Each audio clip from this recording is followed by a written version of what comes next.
Hi there po mga beloved kong soulmates. Welcome po to Renzo Tarot. Andito naman po tayo para isang meaningful and tarot reading. Maraming salamat po. This is the first time na muli po tayo nagkaroon ng reading sapagkat alam niyo naman po, alam ng lahat napakatagal ko pong nawala. And sa mga nagtatanong po kung nasaan na si Renzo Tarot, ano na pangyayari sa kanya, sasabihin ko po sa inyo ang totoo. Medyo po tayo ay nawala sa pagtataro reading sa YouTube. Nawala po tayo ng sandali sapagkat nag-process po ako ng aking papers at sa awa ng Panginoon at awa ng universe sa kaloob sa inyong pagmamahal at suporta. Andito na po tayo ngayon sa bansang Australia. Pero I promise myself na kahit nakarating na ako dito sa Australia, ay pagpapatuloy ko pa rin ang pagbibigay ng soulful and meaningful na tarot reading sapagkat alam ko pong mga napakarami nyo mga soulmates na nagmamahal po sa akin at nag-aabang. And here I am. This is our first video this 2024 and pray for me always. Magtutuloy-tuloy na po ito. And thank you for all the love and support, mga pinakamahal kong soulmates. Okay, wag na natin pang patagalin pa ang ating pinakaunang tarot reading sa aking pagbabalik ay para sa ating mga pinakamamahal na nasa sign ng Leo. Okay, Leo para sa inyo. Ano ba ang nasa inyo, mangyayari sa inyo sa buwan ng February 2024? Okay? Wag na natin patagalin pa. Spirit Universe, Spirit Guides, please give us the first card for Leo. Spirit Universe, Spirit Guide, Leo, please. So, first card for Leo for the month of February 2024. Eto na po. Okay. Wow. Nakabaliktad and reverse King of Cups. Okay? I can feel here that Leo, it seems na talagang merong napakatagal na kayong pinaplano sa buhay. And because Cups or the King of Cups is a card of dreams, aspirations na talagang binubuhusan nyo ng time at maraming effort para makamit ito. But it seems na parang may mga blockages ako nararamdaman dito. Parang merong mga sumasagabal para makamit ito. But the energy that I can feel is here that parang alam mo yon, it's because of your emotions, it's because of your negativity sa pag-iisip. Maaring Leo, kung kakayanin mo, I think positively sapagkat isa ito sa mga humaharang or nagiging blockage para matupad mo itong mga pangarap mo. Okay? But this is a beautiful opening card para sa inyo mga Leo because it just manifests, it pinapakita lang nito na talagang hindi nyo tinitigilan. You have a big dream in your life. Okay? Sige. Para po sa ating pangalawang baraha sa ating mga pinakamamahal na nasa sign ng Leo. Spirit Universe, Spirit Guides, maraming salamat po sa inyong walang sawang tiwala at suporta.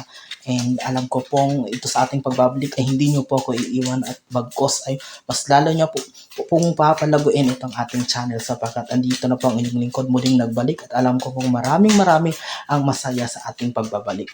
Okay? Second card please. Ito po. Okay? At ang ating second card para sa Leo, wow, di ba? Ace of Cups. Napakagandang baraha. Although yung unang baraha mo Leo na lumabas ay in reverse, but sabi ko nga hindi siya masama sapagkat it manifests all your dreams. Tingnan mo, another cups. Kung yung una is King of Cups, it's all about medyo talagang bumabagal lang yung progress ng pagkamit mo dito sapagkat sabi ko nga naapektuhan siya ng mga negative vibes, maaaring yung pag-iisip mo or yung emotion. But here, and the second card, the Ace of Cups, it just showing that here, look, hawak mo siya. It seems that hindi na siya magtatagal, okay? It's just a matter of recalibrating your mindset, babaguhin mo lang ng konti. Kung dati mo, maliit lang na bagay, mabilis mo nang isipin, parang ano kayo mangyari dito, parang ganon. Unti-unti mo itong baguhin at kapag magpatuloy ito ay in the soonest time, hindi magtatagal ay ito, the Ace of Cups. You're going to ace it. Whatever you have planned, matagal mong pinagtiisan ito, matagal mong binuhusan ito ng time, energy, efforts, sweat, or whatever na talagang nag-invest ka dito. But it seems na hindi ito mapupunta sa wala. Okay? Sa tamang panahon lang, konting tiyaga na lang at pagtitiis, Leo, ay makakamit mo na ito. Okay? O, di ba? Sabi ko sa'yo, King and Ace of Cups. So, synchronize po ang pinapakita na mensahe ng ating mga baraha ng ating Universe. Spirit Guide, Spirit Universe, third card please para po sa ating pinakamamahal na nasa sign ng Leo para sa kanyang reading sa buwan ng 2024, February 2024. Okay, wow. Tatlo yung lumabas. Sige. Unahin na muna natin sa inyong pangatlong baraha, Leo. Wow.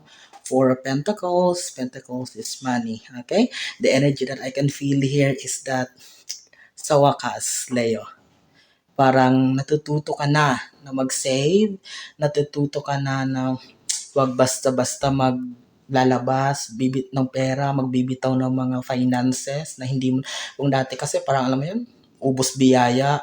Ngayon, dito Leo ay nakikita mo you're holding on. Okay?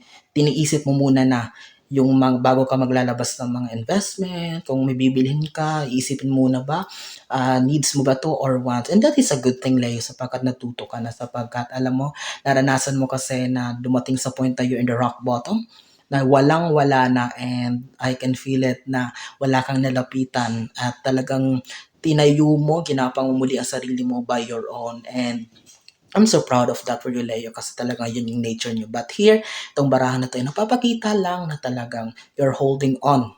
Okay, you're holding on and you're thinking right na talagang wag na basta-basta. Kasama din dito, hindi basta-basta pagtitiwala na rin sa mga taong nakikilala mo. And that's a good thing. Pagpatuloy mo yan, Leo. Okay? Okay, para sa inyong pang-apat na baraha, Leo, ay, this is Three of Pentacles in reverse. Okay, magka-synchronize pa rin. Ito magkasunod.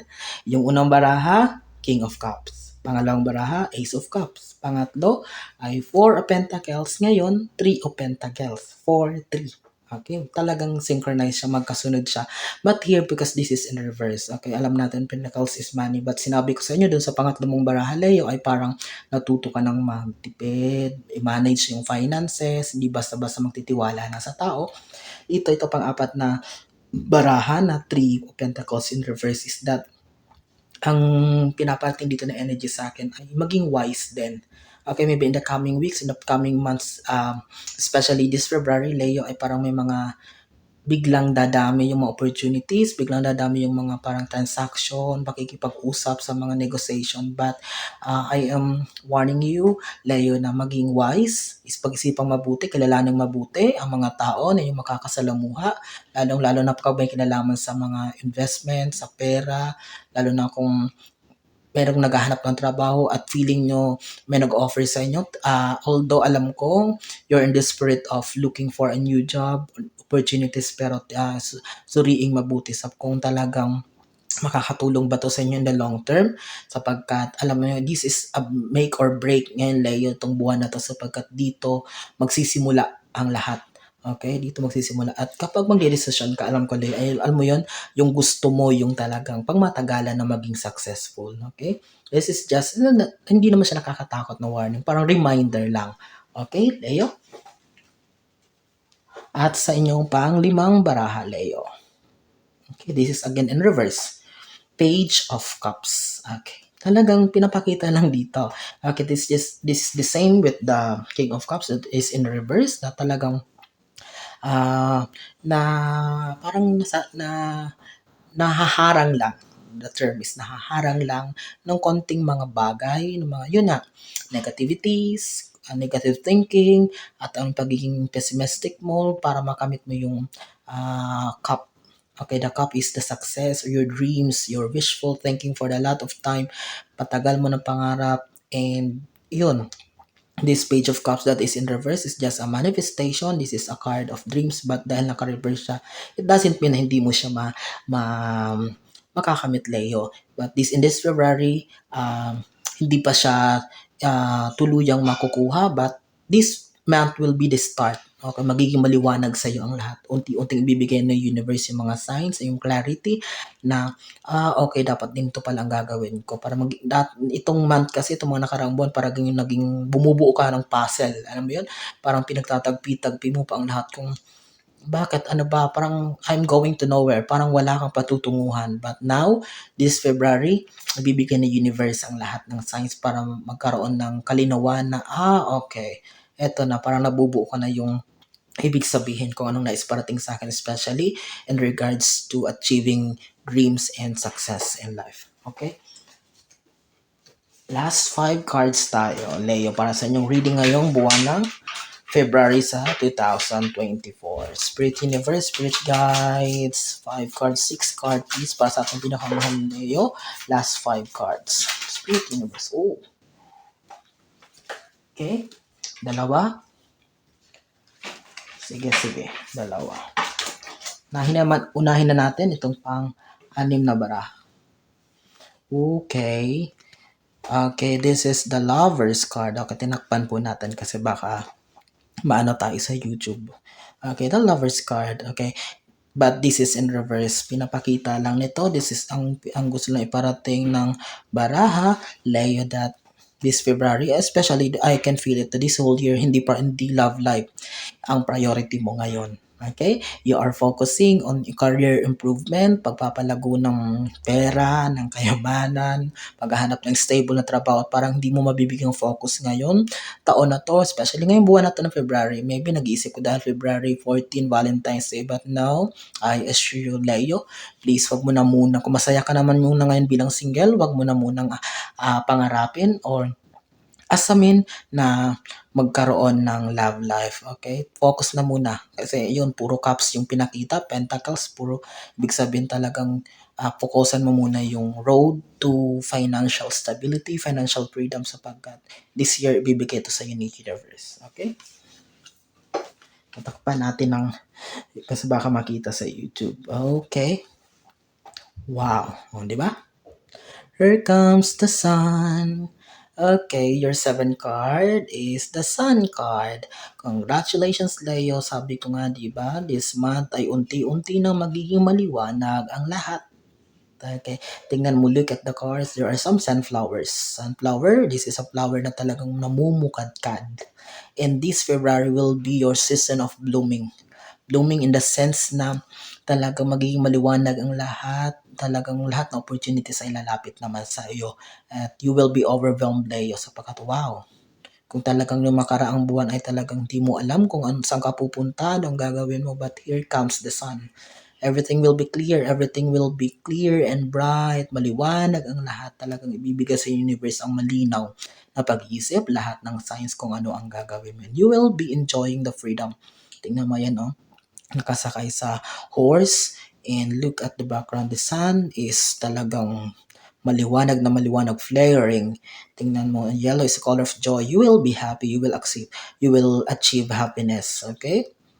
And congratulations for that, Leo. Okay, last 3 cards tayo, Leo, para sa inyong reading sa buwan ng February 2024. Spirit Universe, Spirit Guides, last 3 cards for Leo sa ating pinakamamahal na sign ng Leo. And kung first time po kayo dito sa ating channel at sa ating mga returning viewers na ating mga soulmates, please don't forget to like and mag-comment at i-share po ang ating video para mas marami pa po mga soulmates ang makakilala po sa atin at mabigyan natin ng soulful and meaningful na tarot reading. At kung naka-resonate po kayo na gusto niyo pong ating reading ngayon, especially sa ating mga pinakamamahal na Leo, please don't forget to share our video. Okay? Ito na po ang ating last 3 cards.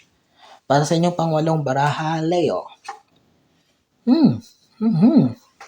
Talagang binibigyan tayo ng cards ng malinaw na mensahe. Ano to? The Star. Kanina, The Sun. All of the cosmic talagang, Leo, talagang natatawa ako sapagkat malinaw ang pinapakita ng baraha. Although in reverse ito, huwag kayong mag-alala kahit nakabaliktad ito because this still the star.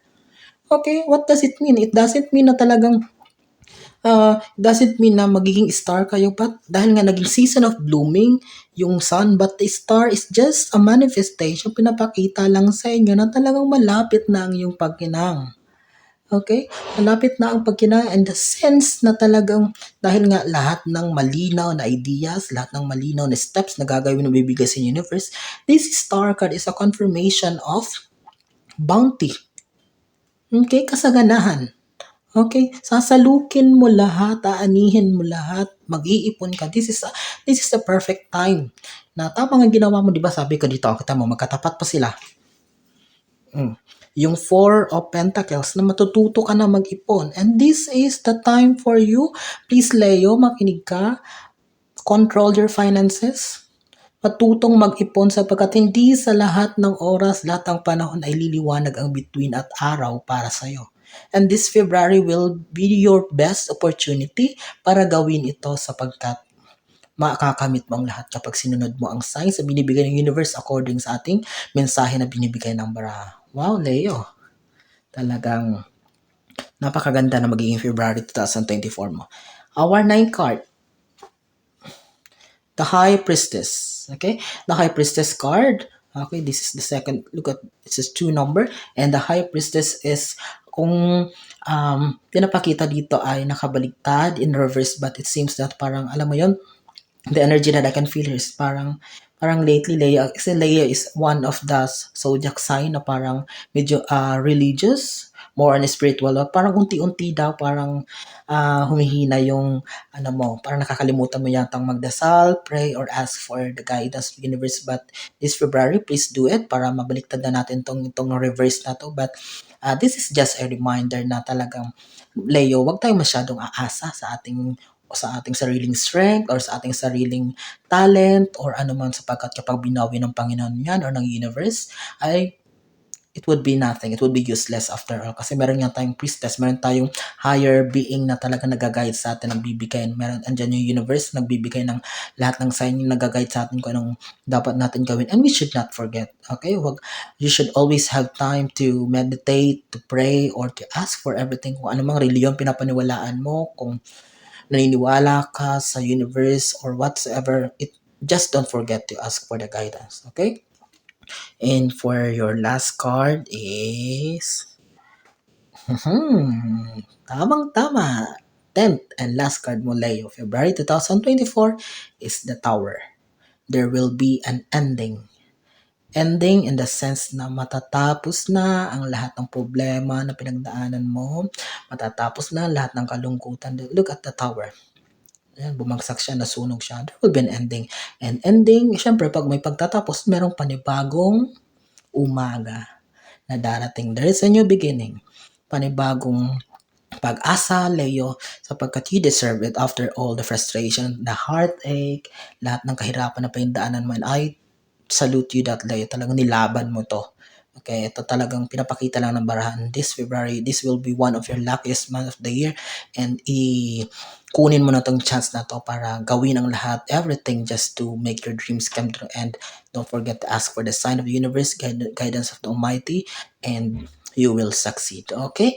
Yan po ang isa naman pong soulful and meaningful na tarot reading nating pinagsamahan. Unang-una pong reading natin. Matapos po tayo mawala ng how many months? Ilang buwan ba yon? July, August, September, October, November, December. 6 months po tayong nawala sa ating reading sa YouTube. Pero I believe na you are so excited at marami po kayong marami po kayo nag-aabang at masayang-masaya kapag nakita niyo po itong ating video ngayon na i-upload. Maraming salamat. Mag-iingat po kayo lagi, pinakamamahal kong soulmates. Kung saan man kayo na yung ginagawa nyo, please don't forget to like at mag-comment po at share nyo po ito ating video para mas marami pa tayong mabigyan ng soulful and meaningful na tarot reading dito lamang sa inyong pinakamahal na Renzo Tarot Channel. God bless at mag-iingat po kayo lagi. Maraming salamat po.